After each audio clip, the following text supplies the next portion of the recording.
Radhe Krishna Radhe Krishna Radhe Krishna Radhe Radhe Krishna Radhe Krishna Radhe Krishna Radhe. Hello મિત્રો, કેમ છો? જય શ્રી કૃષ્ણ. મજામાં? આજે હું તમારા માટે એક નવી રેસીપી લઈને આવી છું. કમળના મૂળના સરસ મજાના ભજીયા બનાવવાના છે.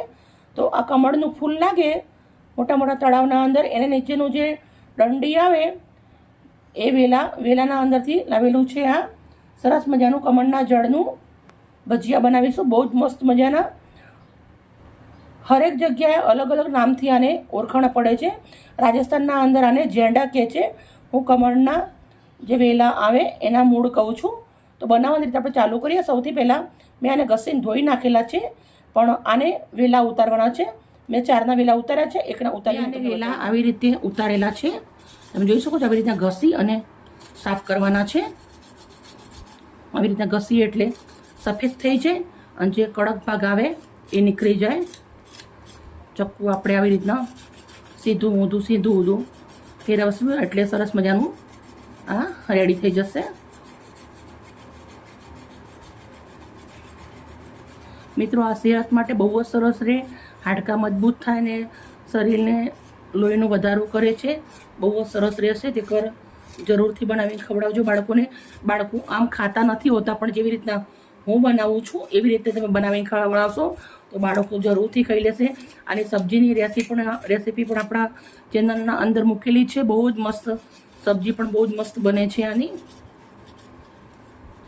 વેફર પણ બહુ જ મસ્ત બને. છોલ્યા પછી મેં એક આવી રીતના છીણી લીધી છે. હવે છીણીના અંદર આપણે આવી રીતના એને થોડું ઊભું કટ કરવાનું છે.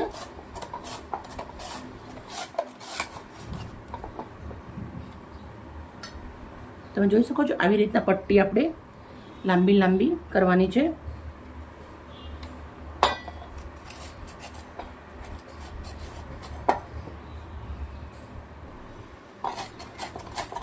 બધા જ આપણે સરસ મજાના આવી રીતના કટ કરી દીધા છે.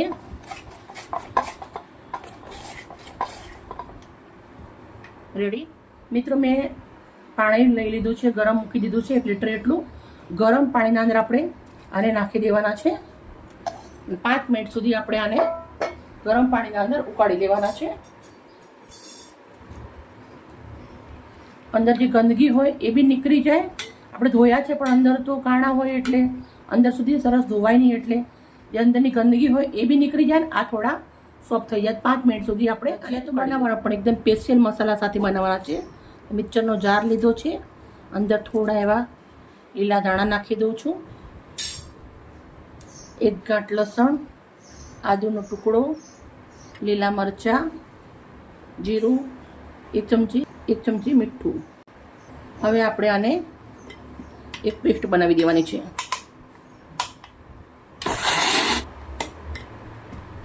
રેડી. હવે આ પેસ્ટ આપણે અડધી નિકાળ દેવાની છે. હવે આપણે અડધા ઉપર મેં પેસ્ટ નિકાળી દીધી છે. 2 મોરા મરચાં લીધા છે.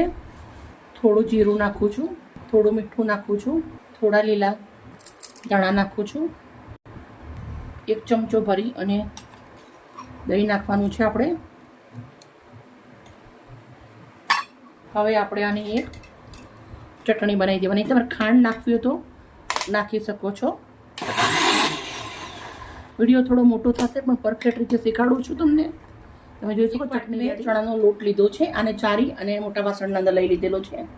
જે આપણે પેસ્ટ રાખી છે એ નાખવાની છે. 2 ચમચી. થોડું જીરું નાખું છું, થોડો અજમો નાખું છું, અડધી ચમચી હળદર નાખું છું, અડધી ચમચી લાલ મરચું, 1 ચમચી મીઠું, અડધી ચમચી હિંગ, લીલા ધાણા લીધા છે એ થોડા સમાર દઉં છું અંદર.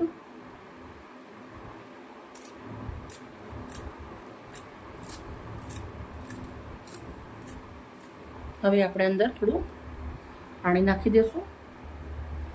સરસ મજાનું મિક્સ કરી લેશું.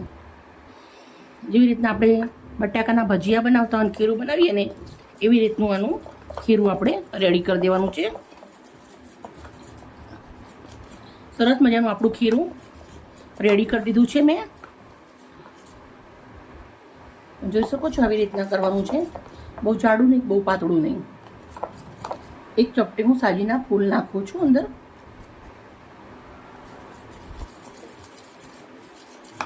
મિત્રો તમે જોઈ શકો છો આપણા જે કમળના જળ છે એ આવી રીતના થોડા એવા મસ્ત સોફ્ટ થઈ ગયા છે.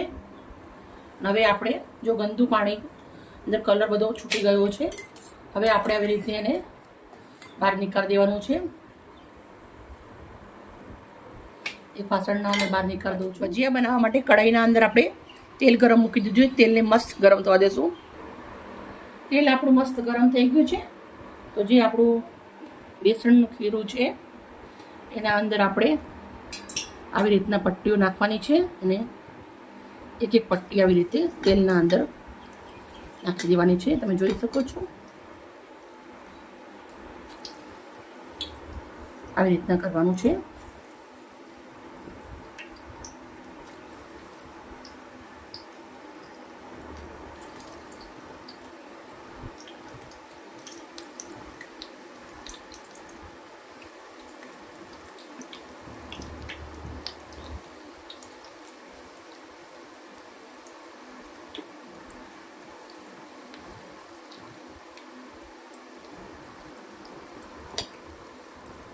હવે આપણે આને ઉલટાવી દેવાના છે.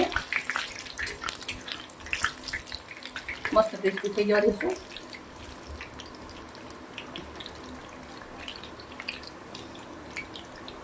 મસ્ત વરસાદનું મોસમ હોય ને આવી રીતના ગરમા ગરમ એકદમ નવી રીતે બનાવેલા ભજીયા મળી જાય, મજા પડી જાય.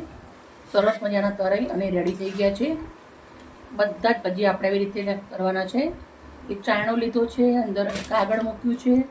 એક્સ્ટ્રા તેલ કાગળના અંદર નીકળી જાય. અત્યારે તેલવાળું ભાઈ કોઈને ખાવું ગમતું હોતું નથી. બધા જ આપણે આવી રીતે બનાવી અને રેડી કરી દઈશું. મિત્રો તમે જોઈ શકો છો સરસ મજાના મેં બધા જ ભજીયા બનાવી અને રેડી કરી દીધા છે. આપણે બહાર નીકાળી દઈશું. જે આપણે સ્પેશિયલ ચટણી બનાવી છે એના જોડે ખાવાની, એના જોડે સર્વ કરવાની છે. તમે ચટણી ના બનાવો તો ટામેટા કેચઅપ જોડે પણ ખાઈ શકો છો. અને આમ બાળકો ના ખાય આવી રીતના કમળના ઝાડના ને બધા ના ખાય, સબ્જી ના ખાય, ભજીયા ના ખાય, પણ તમે આવી રીતે બનાવીને ખવડાવજો. બાળકોને ક્યારેય ખબર નહીં પડે. એ લીધી છે આપણા જે ભજીયા બનાવ્યા છે એ પ્લેટના અંદર લગાવી દેવાના છે. આવી રીતે તમે એને જોઈ શકો છો કેટલા મસ્ત જારીદાર અને સરસ દેખાય છે. જેટલા દેખાવામાં સરસ છે એટલા ખાવામાં બી બહુ જ મસ્ત છે.